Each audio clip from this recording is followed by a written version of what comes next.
नमस्कार दोस्तों। बढ़ते हैं एक और कहानी की ओर। दोस्तों, यह कहानी प्रशांत की है, जो यूपी के निवासी है और परमानेंट मुझको उनका एड्रेस तो नहीं मालूम, लेकिन उनके साथ एक घटना ने उनके साथ बवाल ही मचा दिया था। उन दिनों Prashant ji late night duty करते थे, तो घर आते आते उनको देरी हो जाती थी और ऐसा ही चलता रहता था। लेकिन उस रात वहाँ थक चुके थे वे। उन्हें किसी सेकंड हैंड बाइक की ज़रूरत थी और बगल में रहने वाले आमिर को उन्होंने बताया कि उन्हें किसी सेकंड हैंड बाइक की ज़रूरत है। तो आमिर ने उन्हें एक बाइक का एड्रेस दिया जो उनके मौजूदा गांव के करीब पड़ता था। कभी काफ़ी दिनों से वहाँ जिस चीज़ के इंतज़ार में थे, आखिर आज थोड़े बहुत पैसे इकट्ठा कर वो उस बाइक की बोली लगाने के लिए अपने पास के मौजूदा गांव में पहुँचे। दरअसल वह बाइक उसके दोस्त की थी, तो आमिर भी उनके साथ चला गया और उन्होंने उस बाइक की परचेज भी कर लिया। बाइक की कंडीशन तो ठीक ठाक ही थी। इतनी अच्छी कंडीशन होके भी उस बाइक की कीमत इतनी कम कैसे हो सकती है, यही बात प्रशांत के दिमाग में घुस नहीं पा रही थी। उनको कुछ अफसोस था। वैसे तो प्रशांत जी अपने काम से लौटते लौटते कभी देर कर देते थे, लेकिन अब उन्हें बाइक ठीक से ड्राइव करना नहीं आता था, तो उन्हें काम से घर जल्दी निकलना था। क्योंकि ज़्यादा अंधेरे होने के बाद वैसे भी एक नए ड्राइवर के लिए रात में ड्राइव करना आसान नहीं होता, खासकर बाइक जैसा साधन दो पहियों पर निर्भर होता है। तो ऐसे में बाइक कभी भी जोरदार अंधेरे में किसी गाड़ी के हेडलाइट से लगकर जाती है, और प्रशांत जी के ऐसा रिस्क बिल्कुल भी पसंद नहीं था। लिहाजा वह जल्दी ही घर के लिए निकल गए। बाइक के खरीदने के बाद 2-4 दिन तो सही गया, लेकिन भीड़ जो हुआ प्रशांत जी के नज़रिए के बदल दिया। प्रशांत जी ने एक ऐसा नज़रिया भी देखा जो उनकी ज़िंदगी में न केवल एक भय के रूप में दिखाई दिया, बल्कि ज़िंदगी में उन्होंने भय के एक ऐसा दलदल को महसूस किया जिसके अंदर से निकल पाना बहुत ही मुश्किल होता है। उस रात प्रशांत जी की बात आमिर से हो रही थी। बातों ही बातों में आमिर ने उनसे पूछा, और भाई साहब बाइक आपको कैसी लगी? तो प्रशांत जी बता रहे थे, बाइक तो एक नंबर है। फिर आमिर ने बताया कि जो बाइक इस ड्राइव करता था उस बंदे की अचानक मौत हो गई। कहते हैं बाइक चलाते वक्त अचानक यह बाइक बीच सड़क पर बंद हो गई और कहीं ना कहीं बाइक के अंदर तेल नहीं था, और रिजर्व में करने के दौरान उसने अपने हाथ को नीचे झुका ही था कि अचानक उसका बहुत जोर से एक्सीडेंट हो गया। प्रशांत जी इन बातों को गौर से साथ सुन ही रहे थे कि तभी फ़ोन से नेटवर्क गायब होने लगा और बाइक अपने आप ही चालू और बंद होने लगी। इस वक्त बाइक की रफ्तार 40 किलोमीटर के आसपास थी। बाइक की रफ्तार ज़्यादा तो नहीं थी, लेकिन प्रशांत जी कहीं ना कहीं एक नए ड्राइवर थे और इतनी जल्दी बाइक को कंट्रोल कर पाना उनके पास बस में नहीं था। बाइक बहुत ज़ोरदार स्पीड के साथ एक पेड़ से टकरा गई और प्रशांत जी का सर उस पेड़ से टकराने ही वाला था कि उन्होंने किसी तरह अपने आप को कंट्रोल में किया। जब प्रशांत जी अपने मौत से खेल गए वापस उसे उठे तो उनकी आंखें फटी की फटी रह गई। बाइक एकदम सही सलामत थी। उस बाइक को कहीं खरोच तक नहीं आई थी। प्रशांत जी का दिमाग घूम गया था। भले ऐसे कैसे मुमकिन था?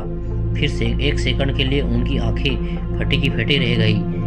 चकाचौंध रोशनी में वहाँ किसी तरह बाइक को उठाने लगे लोग। बाइक को उठाने के बाद उन्होंने एहसास हो रहा था कि इस बाइक में कुछ तो अजीब है, और यही एक मेन वजह है कि इस बाइक को इतना सस्ता बेच दिया गया है। उसके बाद प्रशांत जी वापस से बाइक को उठाकर चल पड़े। रास्ता बड़ा ही सुनसान सा लग रहा था और अगल बगल में झाड़ियाँ नजर आ रही थी। आज उन्हें घर लौटते लौटते बहुत ही टाइम हो गया था। घर से फ़ोन भी आ रहे थे, लेकिन फिर वो हुआ जिसके बारे में उन्होंने कभी सोचा ही नहीं था। उनकी बाइक अचानक ही धीमी स्पीड से ऑटोमेटिक जोरदार स्पीड में आने लगी। उनके बाइक के चारों इंडिकेटर बार बार झपक रहे थे और आगे वाली हेडलाइट अपने आप ही ऑन ऑफ हो रही थी। उसकी रोशनी कभी गाड़ी के शीशे पर गिरने लगती तो कभी सीधी सपाट बड़ी सड़क पर नजर आने लगती। प्रशांत जी एक बुरे तरीके से डर गए थे। तभी उनकी बाइक एकदम से बंद हो गई और पीछे से शायद एक गाड़ी वाले ने उनकी बाइक को ठोक डाला, और वो झटका इतनी जोर का था कि इस बार एक्सीडेंट होकर प्रशांत जी घायल हो गए। उनका शरीर पूरा जख्मी हो गया था और पूरा बदन खून में लहूलुहान हो था। प्रशांत जी ने देखा कि जो बाइक उन्होंने नगद पैसे देकर खरीदी वही बाइक ऑटोमेटिक खड़ी हो गई और प्रशांत जी की तरफ बढ़ने लगी। शायद उस बाइक का इरादा प्रशांत जी को मारने का था, लेकिन इससे पहले वह थोड़ी हिम्मत दिखाते हुए वहां से भागने लगे और एक तेज स्पीड के साथ अपने आप को बचाने की कोशिश कर रहे थे। अभी प्रशांत जी भाग ही रहे थे कि कुछ उबड़ खाबड़ जमीन से उबड़े हुए पत्थर उनके पैर में लग गए और उनके पैर से खून निकलने लगा। खून इतनी जोर से निकल रहा था कि उनका पूरा पैर दर्द करने लग गया था। कहीं ना कहीं प्रशांत जी को इस चीज का एक एहसास हो गया था कि उन्होंने इस बाइक को खरीद कर एक नई आफत गले डाल ली है।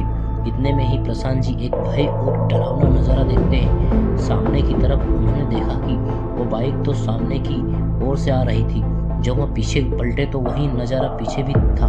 प्रशांत जी का शरीर थोड़ा भारी था तो वह अपने के बचाने के खातिर पास में एक छोटे जंगल में घुस गए। वो उस जंगल के एक एक कोने के अच्छे से जानते थे। उन्होंने उस जंगल के अंदर अपने कदम पटकना ही सही समझा और किसी तरह अपनी जान जोखिम में डालते हुए वो उस जंगल में दाखिल हुए।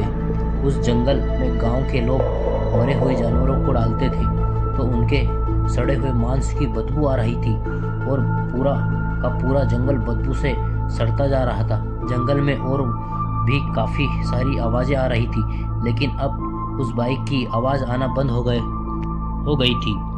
देर तक प्रशांत जी वहीं पर मौजूद एक पेड़ के नीचे छुपे रहे ताकि उन्हें देख ना सके, लेकिन उसके बाद उन्होंने थोड़ी हिम्मत दिखाई और फिर से अपने घर जाने के लिए वापस नेशनल हाईवे की तरफ चल पड़े।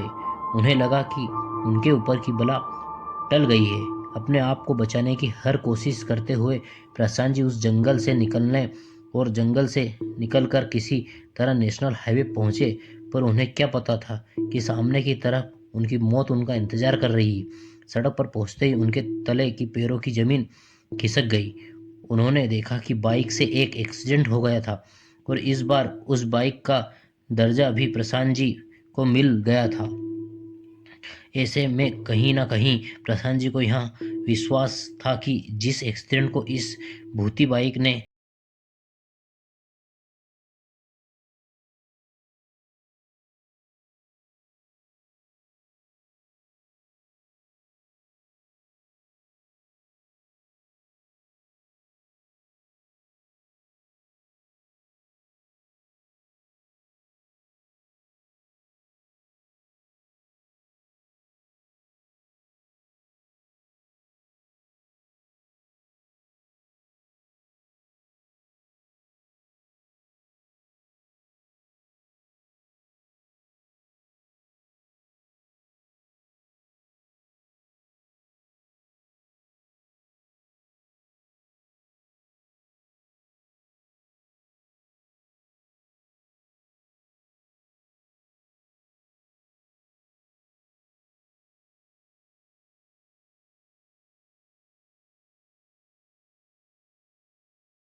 शुद्ध होकर वहां सड़क के बीचों बीच गिर पड़े, जहां प्रशांत जी को लग रहा था कि अब उनकी जिंदगी का बच पाना मुश्किल था, लेकिन किस्मत को कुछ और ही मंजूर था। उस समय तेज चमकती रोशनी के साथ उनकी आंखें बंद हो गई और उसके बाद जब प्रशांत जी की आंखें खुली तो वह उसके शहर के हॉस्पिटल में लेटे हुए थे, जहां उनका आधा शरीर टूट गया था और पूरा शरीर जख्मों से भरा पड़ा था। फिर प्रशांत जी का पता चला कि जिस दिन उस बाइक के मालिक की मौत हुई थी उसके बाद उस बाइक के ऊपर उसका साया मंडराने लगा था। विज्ञान में भले ही यह बात काल्पनिक लगता हो, लेकिन जिसके साथ यह बीतता है वह इन सब चीज़ों को महसूस कर पाता है। आज भी प्रशांत जी दावा करते हैं कि कभी कभार आज भी किसी बाइक की हॉर्न सुनाई देती है। सच क्या और झूठ क्या ये तो कोई नहीं जानता। तो दोस्तों इस कहानी में बस इतना ही। कहानी आपको पसंद आई हो तो